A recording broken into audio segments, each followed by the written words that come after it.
हाय साथियों, मैं मंगल प्रसाद निषाद, आपका हमारे YouTube channel MPN online study पर स्वागत है।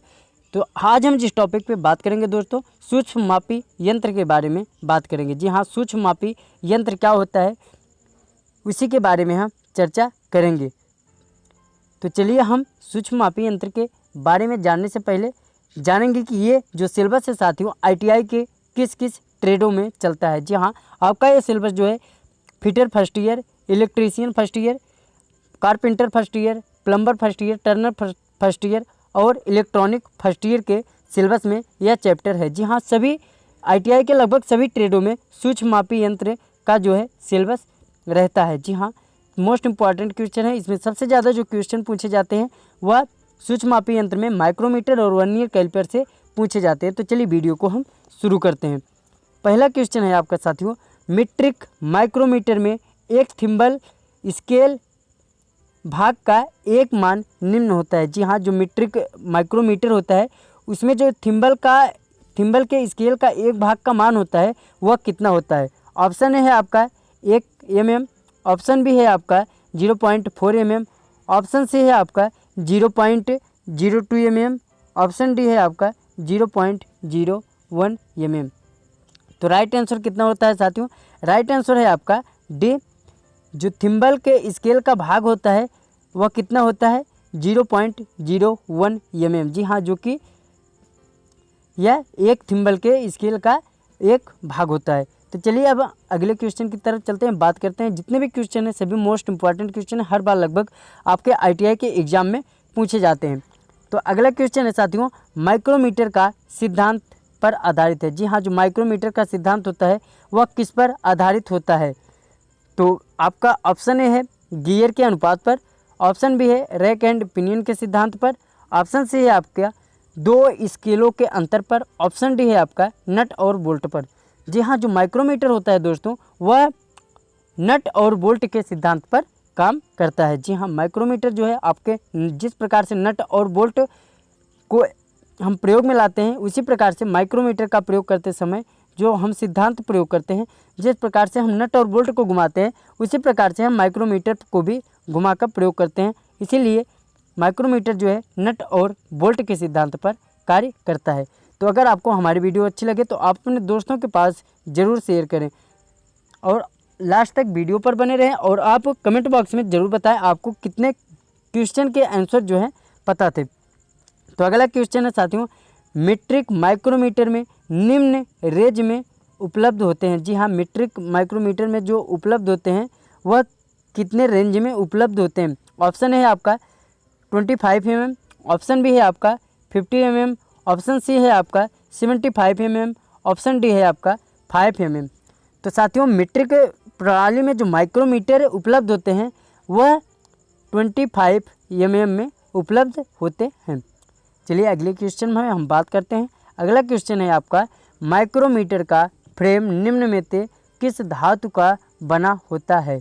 जी हाँ, माइक्रोमीटर का जो फ्रेम बना होता है वह किस धातु का बना होता है? ऑप्शन है आपका एल्युमिनियम का, ऑप्शन बी है ड्राप फोर्जेड स्टील का, ऑप्शन सी है उच्च स्पीड स्टील का, ऑप्शन सी है आपका क्रोमियम स्टील का। तो राइट आंसर जो है आपका वह बी है, right answer drop forged steel का। जी हाँ, जो माइक्रोमीटर का फ्रेम बना होता है वह आपका ड्राप फोर्ज्ड स्टील का बना होता है। आगे चलते हैं साथियों, अगले क्वेश्चन पर बात करते हैं। तो अगर आपको किसी भी प्रकार से दिक्कत हो तो आप कमेंट बॉक्स में ज़रूर अपना कमेंट छोड़ सकते हैं। अगला क्वेश्चन है, मीट्रिक वर्नियर कैलिपर का अल्पतमांक होता है। जी हाँ, जो मीट्रिक वर्नियर कैलिपर का अल्पतमांक होगा वह कितना होता है? ऑप्शन है आपका 0.001 mm, ऑप्शन बी है आपका 0.01 mm, ऑप्शन सी है आपका 0.02 mm, ऑप्शन डी है आपका 0.05 mm। वर्नियर कैलिपर का अल्पतमांक लिस्ट काउंट। तो अल्पतमांक या लिस्ट काउंट का मतलब होता है साथियों कि हम वर्नियर कैलिपर की सहायता से कम माप, मतलब कितने छोटी से छोटी माप तक हम ले सकते हैं।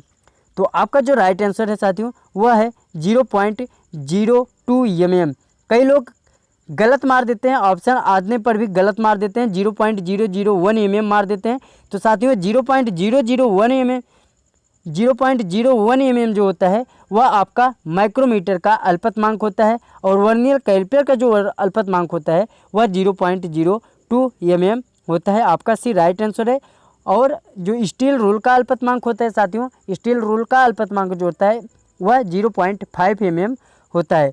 तो चलिए अगले क्वेश्चन पर हम बात करते हैं।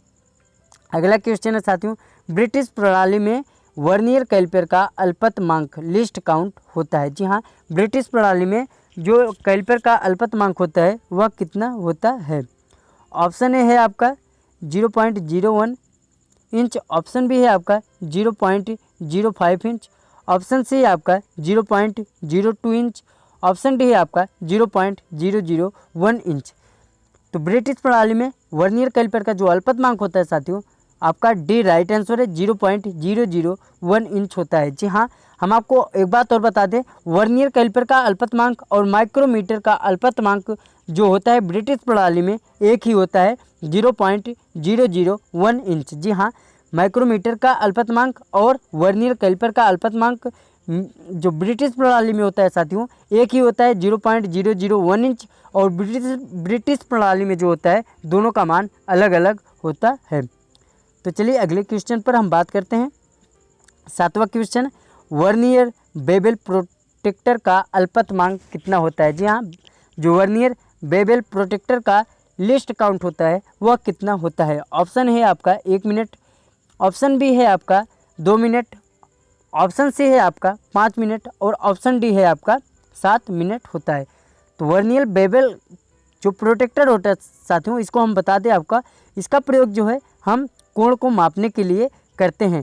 तो कोण मापने की एक इकाई जो होती है मिनट में भी होती है। आप ऐसा कहीं मत समझ लीजिएगा कि जहाँ पर हम कोण मापते हैं वहाँ पर डिग्री का प्रयोग करते हैं, तो ऐसा नहीं, रेडियन का भी हम प्रयोग करते हैं और मिनट का भी प्रयोग हम कोण मापने में भी करते हैं। तो इसके पहले वाले वीडियो में हम बात कर चुके थे कि 1 मिनट में कितने डिग्री का कोण होता है और 1 रेडियन में कितने डिग्री का कोण होता है।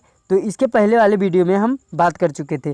तो वर्नियर बेवल प्रोटेक्टर का जो अल्पतमांक होता है, लिस्ट काउंट होता है, वह कितना होता है? ऑप्शन एक है आपका 5 mm, ऑप्शन ए है आपका 1 मिनट, ऑप्शन बी है आपका 2 मिनट, ऑप्शन सी है आपका 5 मिनट, और ऑप्शन डी है आपका 7 मिनट। तो राइट आंसर जो है साथियों सी है, 5 मिनट होता है। अगले क्वेश्चन पर चलते हैं, अगले क्वेश्चन पर बात करेंगे। अगला क्वेश्चन है साथियों आपका, मीट्रिक आउटसाइड माइक्रोमीटर के थिम्बल के बेवल एज पर बने एक डिवीजन का मान होता है। जी हाँ, जो मीट्रिक आउटसाइड माइक्रोमीटर होते हैं उनके थिम्बल के बेवल एज पर बने एक डिवीजन का जो मान होता है वह कितना होता है? ऑप्शन है आपका 0.1 mm, ऑप्शन बी है आपका 0.05 mm, ऑप्शन सी है आपका 0.02 mm, ऑप्शन डी है आपका 0.01 mm। जी हाँ, मीट्रिक आउटसाइड जो माइक्रोमीटर के थिम्बल के बेवल एज पर बने एक डिवीजन का मान होता है वह कितना होता है? 0.01 mm होता है। जी हाँ, राइट आंसर आपका डी है, राइट आंसर। तो आप वीडियो पर लास्ट तक बने रहिए साथियों। अब आपको जो फिगर दिखाया गया है वह है आपका वर्नियर कैलिपर का। तो आपको वर्नियर कैलिपर पर जहाँ पर यक्स का भाग दिखाई दे रहा है उस यक्स का भाग का नाम क्या है? आपको बताना है कि जिस जगह पर यक्स को प्रदर्शित किया जा रहा है वहाँ वर्नियर कैलिपर का कौन सा भाग है, अर्थात हम उसे किस नाम से जानते हैं। आपको ऑप्शन ए है बीम स्केल, ऑप्शन बी है आपका फिक्स जा, ऑप्शन सी है आपका मूवेबल जा, ऑप्शन डी है आपका वर्नियर स्केल। तो राइट आंसर जो है साथियों वह है बीम स्केल। जी हाँ, फिक्स जा जो होता है साथियों आपका, फिक्स जा जो होता है आपका ये भाग जो होता है फिक्स जा होता है। उसके बाद मूवेबल जा, आपका जो ये भाग घूमता है उसे मूवेबल जा के नाम से जानते हैं। उसके बाद वर्नियर स्केल होता है जो वर्नियर के मेन स्केल पर होता है, और बीम स्केल जो होता है आपके जो स्केल घूम नहीं सकती। आपका ए जो है राइट आंसर है। अगर आपको किसी भी प्रकार से दिक्कत हो तो आप कमेंट बॉक्स में ज़रूर बताएंगे। तो अगला क्वेश्चन है साथियों 11वां, आपको दिख रहा है फिगर में माइक्रोमीटर। माइक्रोमीटर में आपको जिस स्थान पर यक्स का भाग दिखाया गया है आपको पहचानना है कि इस यक्स के भाग को हम किस नाम से जो है जानते हैं। ऑप्शन ए है आपका एनविल के नाम से, ऑप्शन बी है आपका रेचेट स्टाफ के नाम से, ऑप्शन सी है आपका फ्रेम के नाम से, ऑप्शन डी है आपका स्पिंडल लॉक के नाम से। तो राइट आंसर जो है साथियों वह है रेचेट स्टाफ। तो हम आपको फिर से एक बार बता दें माइक्रोमीटर में, तो माइक्रोमीटर में ये भाग जो है आपका साथियों फ्रेम के नाम से जाना जाता है, यह भाग जो है स्पिंडल के नाम से जाना जाता है, और यहाँ पर साथियों एक जो लगा हुआ है ये आप देख रहे हैं, ये जो है लॉक होता है ताकि एक जगह पर फिक्स माप ले सकें।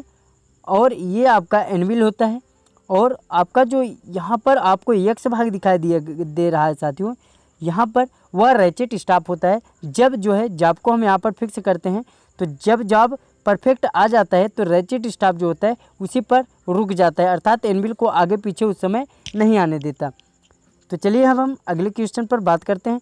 अगला क्वेश्चन है साथियों, अवलोकन त्रुटि निम्न में से भी जाना जाता है। ऑप्शन है आपका रैंडम त्रुटि के नाम से, ऑप्शन बी है आपका कोज्य त्रुटि के नाम से, ऑप्शन सी है आपका तापक्रम त्रुटि, ऑप्शन डी है समांतर त्रुटि।